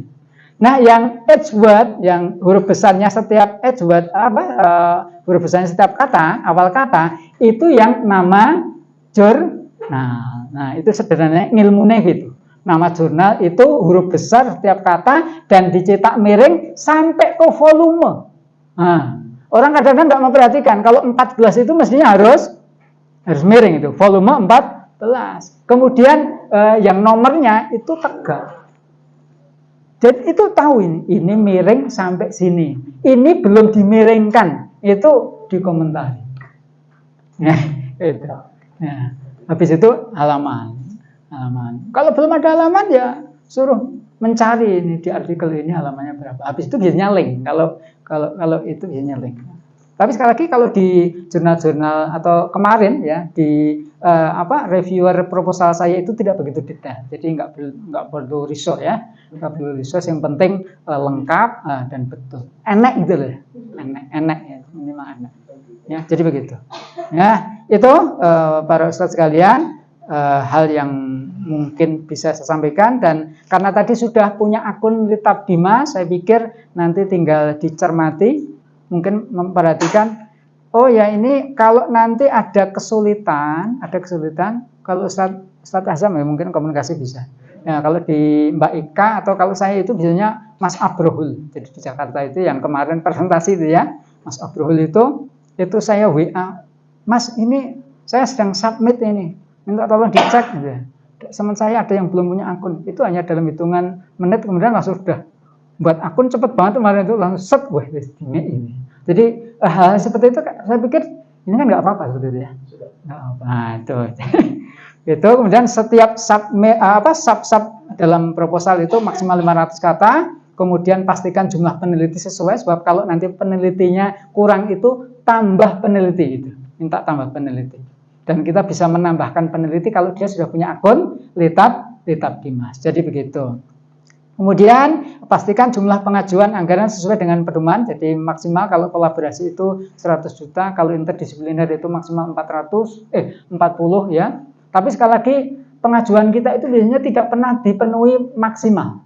Ya seperti tadi Ustadz Azam sampaikan ya. Plafonnya 100. Oh, gue ya buru-buru gitu. Jadi alasannya ini untuk apa begitu ya. Jadi makanya penelitian-penelitian di Kemenak itu kecil-kecil sekali, dan orang membayangkan saya kemarin dapat 40 juta. Orang membayangkan wah banyak lah. Wah habis itu. Untuk penelitian saya Indonesia itu habis. Nah, jadi orang membayangkan wah esok tuku kendaraan apa itu? Ya untuk nyetak buku, untuk artikel itu sudah habis ya. Sudah habis. Jadi ya kalau dari sini terus kaya itu udah nyangka. Tapi enggak. Pengalaman saya itu malah entek gitu ya, entek. Gitu. Tetapi sekali lagi kemanfaatannya nanti ke mahasiswa. Ketika ini nanti kita berhasil, nama saya itu digoneng prodi mana-mana kalau akreditasi itu ya. Ya bahkan saya itu ditendang, besok akreditasi ini dimasukkan ke sini gitu ya. Nah, karena nanti ini dapat bantuan penelitian, nanti bisa dilebokke gitu ya. Nah, itu jadi dapat hibah penelitian dari Diktis ini kayak pahlawan. Kayak pahlawan benar itu ya. Jadi bukan itu yang tentunya maksud kita. Artinya begini. Jadi ketika itu berimpact ke akreditasi, ya berimpact ke akreditasi, ijazahnya mahasiswa kita itu kan bernilai. Nah, disitulah sebenarnya kontribusi kita. Jadi sekali lagi kalau dari sini terus nanti dapat duit banyak, saya itu berulang kali gontek ya, gontek. Ya kan itu moga-moga Allah nanti akan memberikan balasan dari sisi-sisi yang lainnya. Jadi begitu para ustadz sekalian, dan saya pikir ini untuk yang teknis ini saya pikir tidak perlu ya, karena ini hanya pengajuan proposal dan lain sebagainya, saya pikir sudah. Oke gitu. Nah yang paling akhir aja, pastikan bahwasanya ketika para ustadz sekalian sudah mengisi di pengajuan proposal lintas dinas itu, jangan lupa klik ajukan. Kemarin itu teman saya nunggu sampai akhir tahun. Ya sudah diisi loh saat ini, sudah diisi. Ya, statusnya masih draft. Masih draft saja. Jadi pastikan bahwasanya statusnya itu bukan draft. Jadi kalau jenengan ngisi itu nanti misalnya nggak selesai dan ya, atau besok lagi dan ya, itu ketika dibuka itu statusnya draft, masih bisa diedit lagi. Nah, kalau sudah lengkap semuanya baru ajukan, maka nanti menjadi statusnya pengajuan. Nah, itu ada harapan. Nih draft terus ditunggu sampai akhir tahun ini kok jadi draft terus ya. Ya, pernah itu teman saya itu bergembira dia. Wah, sedang masa penilaian. Karena statusnya draft dari penilaian. Saya tanya itu Mas Abrohul. Mas, loh kemarin itu proposal ini di tempat kami itu masa penilaian. Pak, itu kemarin karena kan dari dirjen diminta statusnya dibuat sama semuanya. Nah, jadi di create di generate semuanya itu penilaian. Padahal sebenarnya dia itu draft gitu loh. Nah, jadi gitu. Jadi wah, senang itu. Wah, penilaian ini. Baru penilaian kok kembali ke draft lagi. Wah, saya tanyakan, loh, Mas kemarin itu sudah penilaian loh. Ini kok kembali ke draft lagi gitu ya. Ya, draft lagi. Mestinya kan diterima untuk dibiayai gitu kan ya. Wah, ini kok kembali draft lagi. Oh, itu ternyata generate dari sana. Jadi pastikan setelah akhir itu diajukan sehingga statusnya menjadi status pengajuan. Itu mungkin pesan saya untuk para ustadz sekalian. Matur nuwun. Assalamualaikum warahmatullahi wabarakatuh. Waalaikumsalam warahmatullahi wabarakatuh. Terima kasih jazakumullah kepada Dr. Joko Subando yang sudah memberikan trik-trik dan strategi-strategi supaya tembus ke kitab Dimas. Ya. Tadi dari Ustaz Azam, ketika asar nanti kita lanjut dulu, nanti kita asarannya bareng-bareng. Ini Pak Ketua loh. Oh, kalau belum selesai. Clear ya, saya kira tentang topik yang harus mendalam, tidak terlalu lebar ya. Kemudian tentang penulisan pendahuluan yang betul-betul memunculkan fakta dan di situ terreview, terpetakan hasil-hasil penelitian sebelumnya dalam latar belakang dan harus padat karena tidak boleh lebih dari 500 kata. Nah, tadi dicontohkan oleh Ustaz Joko sini loh, bukan Joko sana gitu. Itu riset tentang aswaja. Ya. Tadi saya agak keliru, ini azwaja atau aswaja gitu. Itu beda dikit. Iya. Kalau azwaja berarti banyak istri kan gitu. Kalau aswaja kan ahlu sunnah wal jamaah. Kemudian penelitian ya tadi clear tentang populasi sampelnya sampai ke langkah-langkah metode penelitiannya, ke analisisnya dan seterusnya. Catatan tadi ya, yang menurut kita juga penting banget bagi kampus bahwa hasil riset kita ini punya dampak yang luar biasa. Jadi ketika para dosen kok nggak punya riset, apalagi didanai dari luar, dari Pemda atau dari Ditis, itu nanti akreditasi kita mau naik juga susah. Nah, dampaknya ke akreditasi, dampaknya nanti juga ke mahasiswa. Nah ini tentu para dosen harus kreatif betul ini untuk banyak menulis, ya, banyak dapat hibah penelitian, ya, walaupun kata Ustaz Joko tadi terkadang uangnya habis, gitu.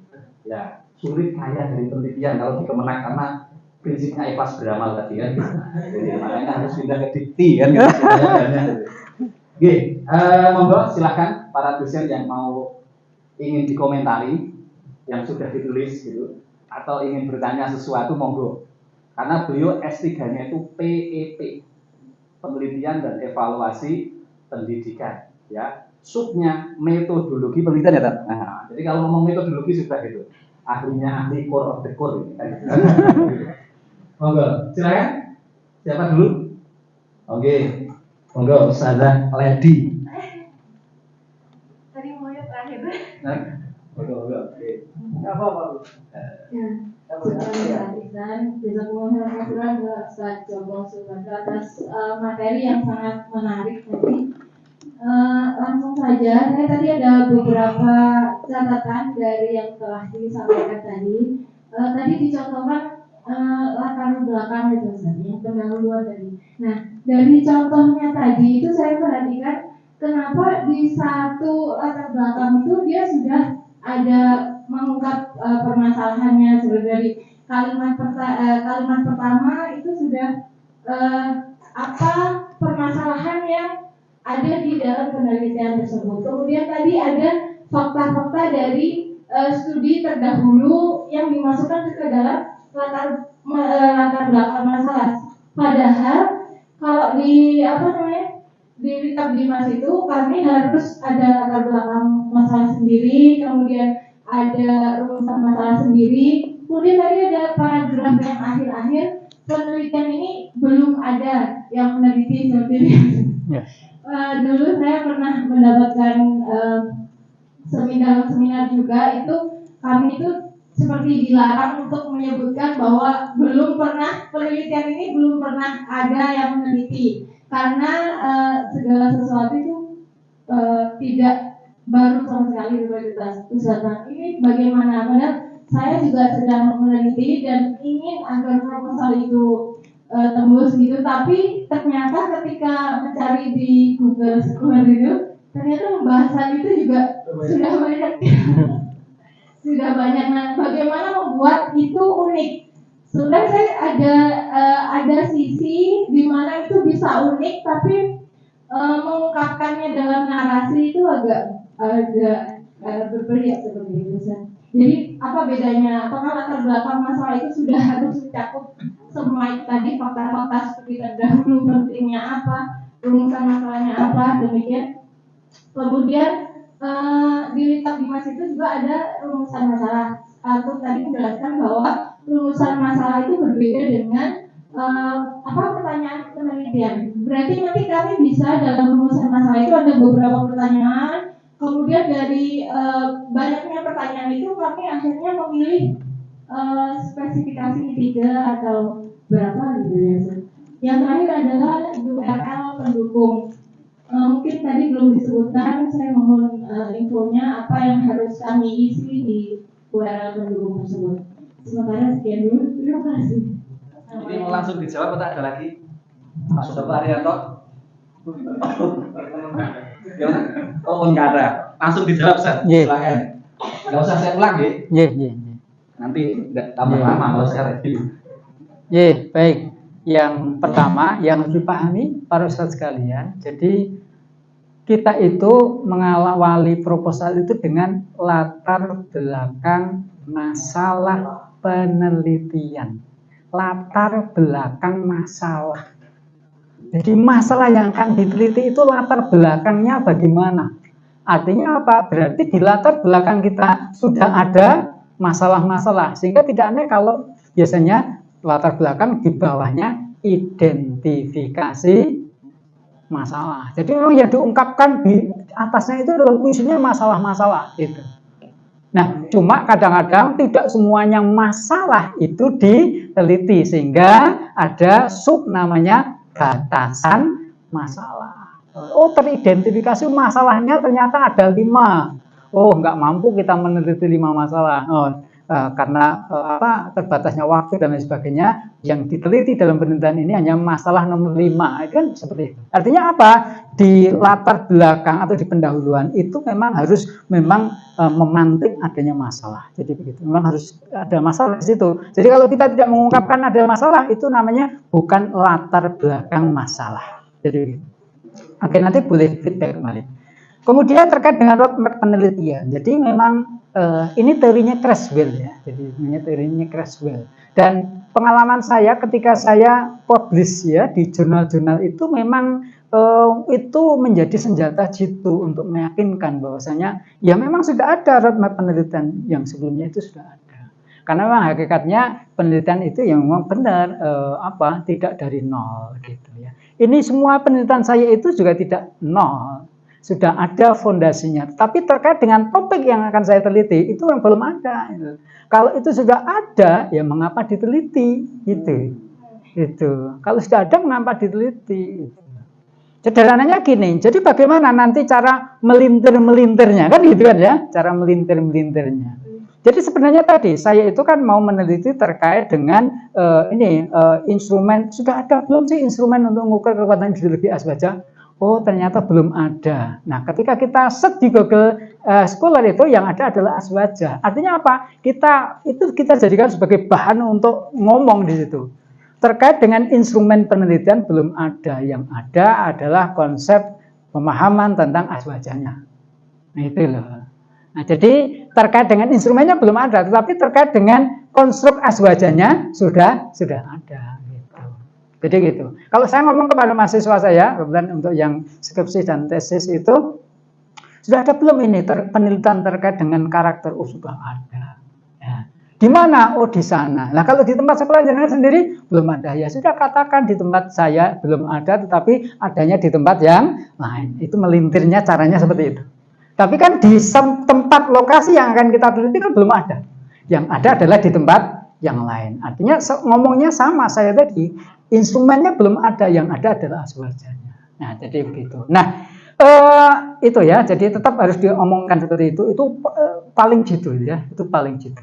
Kemudian yang ini ya, bagaimana menuliskan penelitian-penelitian terdahulu yang ada di latar belakang dengan penelitian-penelitian terdahulu yang ada di penelitian terdahulu kan, atau di pustaka gitu kan ya. Nah, kalau di studi pustaka itu teorinya begini, apa manfaat penelitian itu bagi jenengan? Nah, jadi begitu. Oke, ini mungkin perlu contoh ya. Perlu contoh, tadi belum saya singgung ya. Oke, sebentar. Oke, ini ada. Nah, ini. Ini kajian penelitian terdahulu. Syamsur Rizal dalam penelitiannya menyatakan bahwa Khitvah NU merupakan garis perjuangan yang memuat dasar pokok pemahaman keagamaan, sikap kemasyarakatan, sikap berperilaku, berpolitik, dan berorganisasi.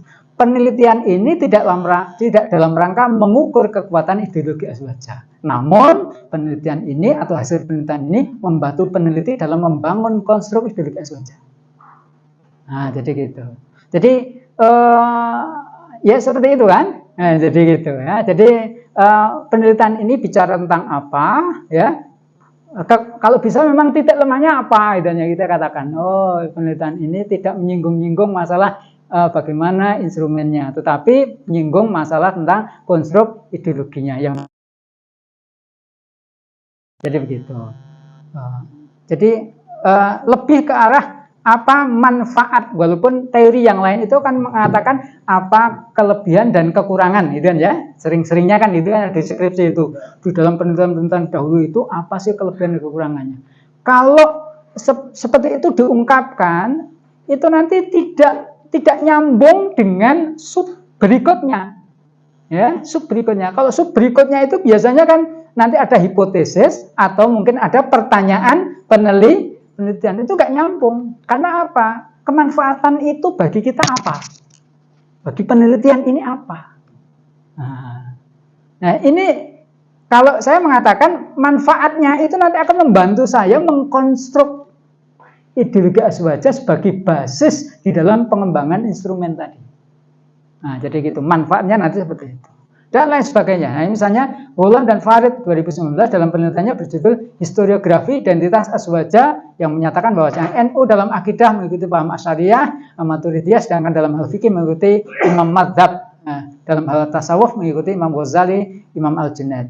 Nah, sementara itu dalam sikap dan lain sebagainya. Nah, itu kemudian ini nanti akan ada kalimat di bagian walaupun penelitian-penelitian di atas tidak dalam rangka mengkonstruk ideologi aswaja sebagai basis pengembangan instrumen, namun hasil-hasil penelitian ini sangat membantu peneliti dalam memahami ideologi aswaja. Nah, jadi begitu. Oke, jadi itu cara cara menulis di penelitian terdahulu atau studi pustaka. Jadi begitu. Tapi kalau di di bagian depan kita itu ingin menopang topik apa yang ingin kita kebetulan kan saya tadi ingin ngomong ini loh konflik di beberapa tempat, ya. Nah, kalau konflik itu misalnya di Purworejo kemarin ada konflik antara NU dengan MTA misalnya gitu ya. Ini kan harus basis penelitian. Ya, harus basis penelitian. Nah, sudah ditulis belum? Ternyata sudah ada penelitian. Nah, itu sebagai referensi untuk untuk memperkuat bahwasanya kalimat-kalimat yang kita sampaikan di latar belakang itu berbasis data penelitian, bukan opini kita. Makanya setiap ngomong kita di latar belakang itu, kalau bisa setiap paragrafnya harus ada referensinya. Jadi begitu. Nah, itu adalah roadmap penelitian yang sudah ada dengan penelitian-penelitian yang kemudian bagaimana membuat masalah seperti tadi ya. Jadi penelitian saya sudah ada masalahnya gitu ya. Apa hubungannya saya ada masalahnya? Penelitian sudah banyak dikaji, diteliti kan gitu ya. Tapi bisa dipelintir seperti tadi. Ya, bisa dipelintir seperti tadi. Jadi ini penelitian terkait dengan karakter itu sudah banyak, tetapi penelitian terkait dengan militansi dakwah belum ada. Nah, tetap harus ngomong belum ada. Nah, kalau sudah ada, mengapa harus kita teliti gitu? Makanya itu kata kunci itu belum ada. Nah, yang di seputarnya sebutkan aja. Yang sudah ada adalah penelitian tentang misalnya yang paling banyak itu toleransi. Toleransi, moderasi itu paling banyak. Yang paling banyak adalah moderasi, toleransi, tapi terkait dengan militansi dakwah belum ada. Nah, jadi itu cara memunculkan ruang kosong sehingga disitulah atas dasar pertimbangan itu maka dilakukan penelitian. Nah, itu memunculkan sehingga ada ruang kosong sehingga orang memahami karena belum ada berarti pantas kalau orang ini meneliti. Jadi begitu rumusan masalah di latar belakang dengan masalah di rumus. Oh ya. Jadi memang di bagian akhir disebutkan tujuannya. Berarti memang di situ sudah memuat rumusan masalah.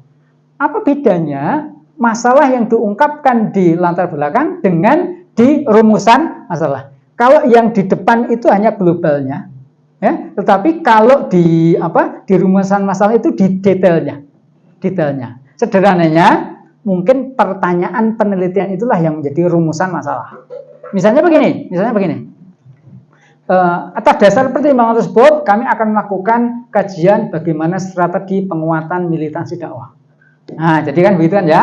Nah, terus baru rumusan masalahnya bagaimana metode komprehensif di dalam penguatan militansi dakwah. Kemudian bagaimana ini yang bahasa di tempat saya mahasiswa, apa faktor pendukung dan faktor gitu kan dilambe itu ya. Gitu saja. Sama dong. Nah, gitu. Itu muncul di rumusan masalah, tetapi tidak perlu diungkapkan di latar belakang masalah. Artinya apa di rumusan masalah itu lebih detail. Nah, begitu Selatan. Terus tadi yang URL. Oh iya. Tempat saya kemarin saya kosongi. Tetapi kalau saya boleh memberikan saran, URL itu kan berarti pendukungnya. Pendukung itu misalnya begini. Jenengan meneliti ada panduan wawancaranya. Nah, itu panduan wawancara atau instrumen kalau penelitian kuantitatif. Nah, itu bisa menjadi faktor pendukung di dalam di situ. Artinya tetapi kan yang dibutuhkan di sana kan URL-nya kan ya. Artinya mungkin kita upload di Google Drive kita, kemudian kita linkkan ke situ. Jadi begitu. Gitu. Oke. Alhamdulillah. Ada lagi monggo Pak Joko. Perlu pakai ini enggak? Saya rasa. Karena nyokongnya 2 itu. Silakan. Nanti yang disebutkan kalau di nggak boleh dengan objek pribadi kan gitu. Ya, Harus ya. ada referensi. Ya. Nah, referensi ini kalau misalkan dalam bentuk wawancara itu boleh atau tidak? Ya, Nah, ya. itu. Terus kemudian kalau boleh, maka ini siapa yang disebut sebagai ini apa namanya? Kalau yang diwawancara ini apakah ada kriteria-kriteria tertentu? Oh ya, ya. Itu bisa. Terus kemudian untuk pengajuan penelitian kitab bidang itu kan misalkan kita mengajukan proposal, terus kemudian sampai di ACC, apakah dari sana itu ada surat seperti identitas atau pengantar bagi para peneliti sehingga kita bisa menyerap data sebanyak mungkin sebagai peneliti. Maksudnya saya apa ada Pengantar suratnya ke lapangan ya. gitu. Oh, oke. Oh, iya, iya. Oke. Monggo saya Iya. langsung mau. Saya jawab dari yang nomor 2 dulu. Iya. Kalau dari sana nanti tidak menerbitkan surat izin penelitian, tetapi nanti dari kampus tempat itu yang akan menerbitkan. Maka kemarin saya ke perguruan tinggi mulai dari Aceh, gitu ya, Aceh, Padang, kemudian UIN Syarif, kemudian Solo 3, Solo, kemudian UIN Sunan Ampel, Mataram, Ambon, sama Makassar. Itu ya saya tidak pernah ke sana karena dananya sedikit tadi. Tetapi tadi saya WA, saya hubungi kaprodinya itu ya, minta tolong Pak kayak ngemis-ngemis itu ya. Aduh. Ya saat ini mohon maaf ini saya kirim ada yang pakai mahasiswa. Dan memang saya menjanjikan setiap responden yang mengisi yang dia bisa mencarikan itu 8.000 memang. 8.000 itu saya baca di setiap responden kira-kira dingei Italia sepiro ya. Saya itu wah gak ngerti karena di kampus juga tidak ada acuannya. Saya coba ke ITB, oh ternyata 8.000 ya sudah nanti 8.000 per mahasiswa ya, per responden ya. Berarti kalau kamu dapat 200 berarti 200 kali 8.000 itu. Wah itu ternyata membantu juga itu ya. Membantu. Sampai saya harus ketemu itu mahasiswa UIN Syarif Hidayatullah rumahnya Surabaya. Pak nanti saya akan lewat Solo Pak. Oh ya nanti ketemu di OMS ngobrol di sana. Ya ngobrol itu tadi. Kamu nanti cari teman-temannya mahasiswa syariah. Nanti kalau kamu mereka berkenan mengisi, nah itu nanti kamu dapat sekian kali sekian itu. Tetapi izin resmi ke dekan Fakultas Syariah itu kita luncurkan. Nah kita luncurkan via email. Nah yang membuat adalah dari pihak LPPM. Ya. LP2M itu dari tempat kami. Jadi begitu. Itu yang pertama. Kemudian yang kedua terkait ya. Jadi para ustadz sekalian, jadi di latar belakang kita itu harus punya tameng. Ya, punya tameng. Untuk ngomong itu harus ada tamengnya. Tamengnya itu ya paling kuat itu penelitian. Tapi kalau enggak ada penelitian itu berarti preliminary research kita atau penelitian pendahuluan ya mungkin tadi hasil wawancara. Nah itu bisa dipakai ya, bisa dipakai. Jadi kemudian siapa yang layak untuk diwawancarai tentunya sesuai dengan teknik purposive sampling tadi ya, artinya topik tentang apa, siapa yang paling menguasai, nah disitulah kita wawancara. Nah jadi gitu. Nah saya kemarin juga publikasi di mana IGIS ya, ini kan mau IGIS ya. Nah itu saya juga mencari tameng ya. Tapi kalau tameng saya itu kemarin itu terkait dengan ini ya, terkait dengan nah ini Pak SW ikut IGIS ya, katanya dan tidak mesti harus tidak mesti harus penelitian kalau memang tidak ada. Kalau saya kemarin itu, nah ini kan yang saya mengawalinya itu dari perang Israel Palestina. Nah, perang Israel Palestina itu memunculkan krisis kemanusiaan, banyak korban. Kemudian memunculkan membawa dampak kepada ekonomi, baik kepada ekonominya Israel maupun ke negara-negara yang lainnya. Kemudian saya katakan bahwasanya PBB itu tidak mampu menyelesaikan problem yang ada di sana gitu. terus lembaga-lembaga yang lainnya juga tidak mampu. Nah ini yang terus caranya piye supaya saya itu bisa ngeling ke tadi loh, pengukuran persepsi tentang khilafah tadi ya. Kebetulan saya baca di Sindo ya. Ini di Sindo, kemudian baca di Kalimantan Post. Di Kalimantan Post itu sempat diungkap terkait dengan ini. Isu-isu kembali berharapnya khilafah nanti bisa menyelesaikan ini semuanya. Nah, itu saya jadikan sebagai ini ya, jembatan kan wawancara ini. Tapi dari situ saya menggunakan bemper gitu ya. Sebenarnya kan saya ingin mau ngomong khilafah gitu ya. Mau masuk ke sana gitu ya, mau masuk ke sana itu. Tapi kan tidak boleh. Ini sekarang ini mestinya umat Islam itu ini harus khilafah ini ya kan gitu kan ya. Tidak bisa seperti itu kan ya. Nah, kita harus minta orang lain untuk ngomong seperti itu. Ya, kita mau minta orang lain ngomong seperti itu. Nah, sekarang sama seperti yang jenengan tadi ya, minta orang lain untuk ngomong seperti itu. Nah, kalau ini saya minta Kalimantan Post untuk ngomong, bukan untuk minta ya, tapi memang sudah ngomong seperti itu. Nah, itu saya ambil, Sindo saya ambil. Nah, itu saya gunakan sebagai jembatan untuk masuk ke topik permasalahan penelitian yang akan saya. Jadi tidak mesti harus hasil penelitian, bisa wawancara dan bisa seperti ini. Dan realitasnya kemarin ada yang masuk, diterima. Begitu Ustaz. Iya. Terima kasih, Ustaz. Sudah sangat bagus itu. Intinya bikin latar belakang harus punya tameng, ya, hasil riset. Makanya kalau mau riset jangan mimpi, kan gitu. Tapi harus melakukan sistematik literatur review, kan gitu ya. Jadi harus melakukan buka Google Scholar gitu loh. Buka Scopus kan gitu ya. Kalau hanya mimpi terus ya nggak jadi kan gitu. Terima kasih Pak Joko dua-duanya. Satu level ini.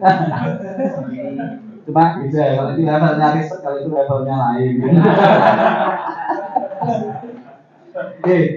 Masih ada lagi monggo Ustaz Joko yang lain. Ini ada Joko juga di sebelah sini. Ini yang Joko lain. Monggo. Siapa ini yang masih muda-muda nih? Peneliti muda ini. Monggo Mas Farhan. Ada nggak? Mbak Mutia? Oh belum. Oh silakan. Akhirnya ngomong juga nih. Silakan. Masalah turnitin sama yang tadi yang turnitinnya 20%. Saya kemarin tesis saya S2 kemarin saya bikin jurnal. Turnitin kena 50 saya turnitin lagi sama teman saya kena 40. Terus saya dikasih tahu sama teman saya itu, Mas, sampean ini aja buka prabrasher online. Jadi setiap misal yang merah-merah itu, yang merah-merah nanti masukkan ke prabrasher, langsung itu nanti kata-katanya udah berubah, nanti masukkan ke itu lagi ke penelitian sampean tadi. Terus udah selesai jurnal saya kan sama pembimbing saya, Profesor Tiwin. Saya turnitin lagi 10. Enggak, 49. Gimana Ustaz? Maksudnya apa ya? Enggak, maksudnya untuk gimana caranya kali turnitin.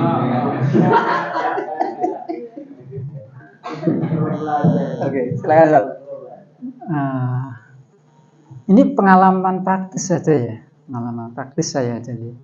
Jadi di awal-awal saya juga ditakuti dengan turnitin itu ya, Sebab kalau itu memang tidak memenuhi ya tidak akan diterima gitu.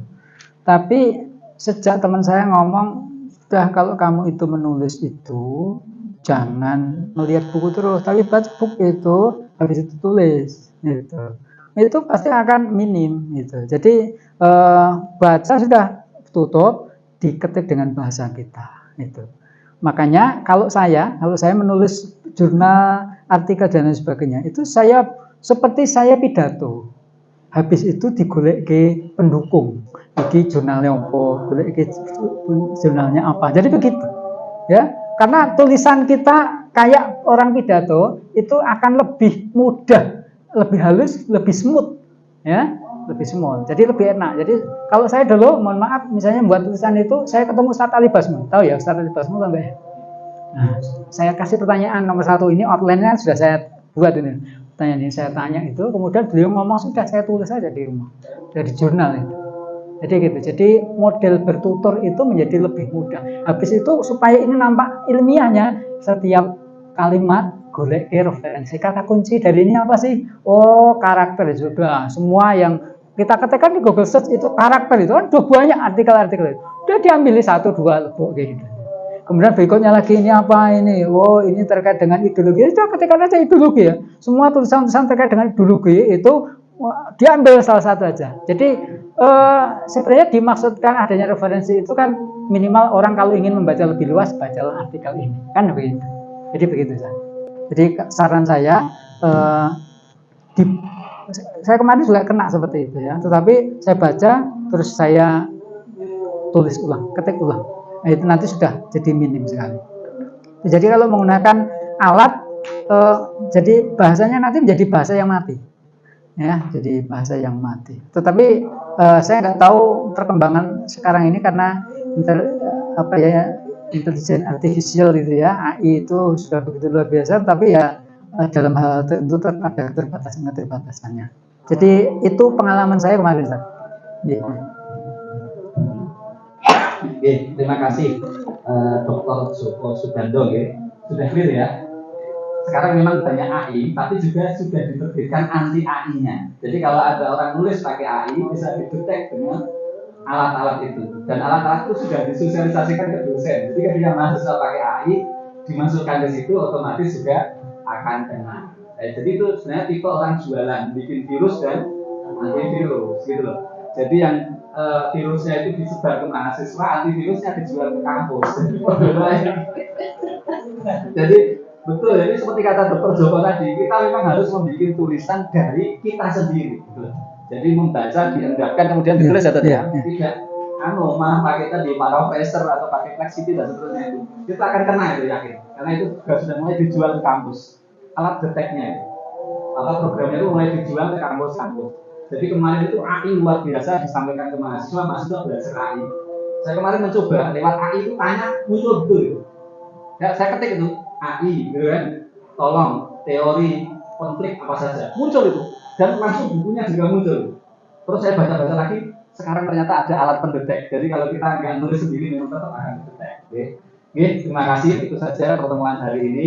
Kata Ustaz Azam, karena materinya sudah komprehensif, ini tinggal jangan mimpi ini, segera bergerak untuk menjadikan setim keluar di litab Dimas. Pertanyaan permohonan terakhir boleh nggak? Ada permohonan terakhir boleh nggak? Apa itu? Karena kesempatannya yang langka, ada Dr. Joko Sugando di sini, boleh tidak permohonan, mohon berkenan untuk review seperti itu. Boleh. Tapi saya cepatnya daripada nanti ya. Ya. Siap, nanti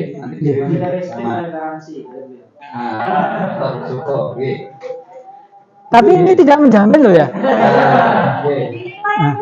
Tidak menjamin. Saya nanti masukkan. Nanti jaminannya harus telepon Pak Aziz Hakim. Itu jalan lainnya lewat Pak Aziz Hakim. Pak Aziz Hakim itu dari Solo, insya Allah gampang itu. Asalkan dari Solo, ya. Pak Aziz Hakim alumni Solo itu, alumni Solo. Kira-kira begitu.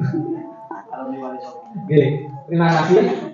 Selanjutnya adalah pemberian kenang-kenangan dari STIM kepada Ustaz Azam dan Dr. Joko. Dipersilakan ke depan, biar difoto.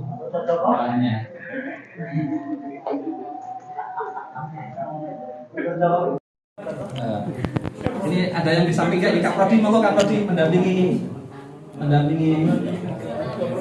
Ustaz Anis. Pak Ihsan. Di sini pakai mic.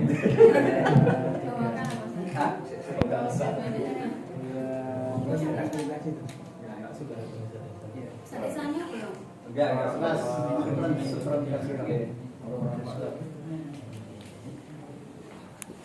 Alhamdulillah, jazakumullah. Dr. Joko Subando SSI MPD, okay. Dan insya Allah ini yang sudah MPD di sini sebentar lagi S3. Amin. Amin. Ini banyak MPD dan MAG, okay. Kalau Ustaz Ledi. MTHI, Magister Teologi. Waduh, mikirin langit terus.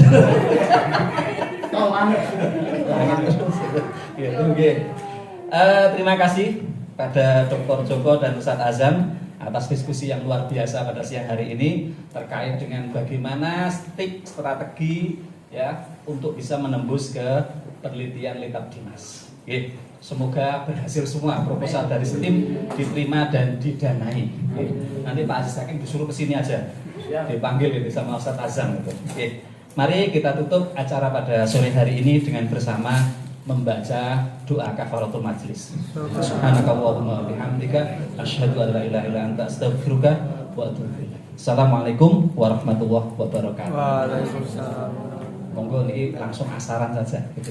Enggak jadi ditunda asaran. Foto bersama dulu. Oh, foto bersama sama narasumber monggo. Ya. Sama Ustadz Azam. Yang foto siapa ini? Pak Azmi atau Pak Azmi ya yang pakai foto. Monggo silakan menata.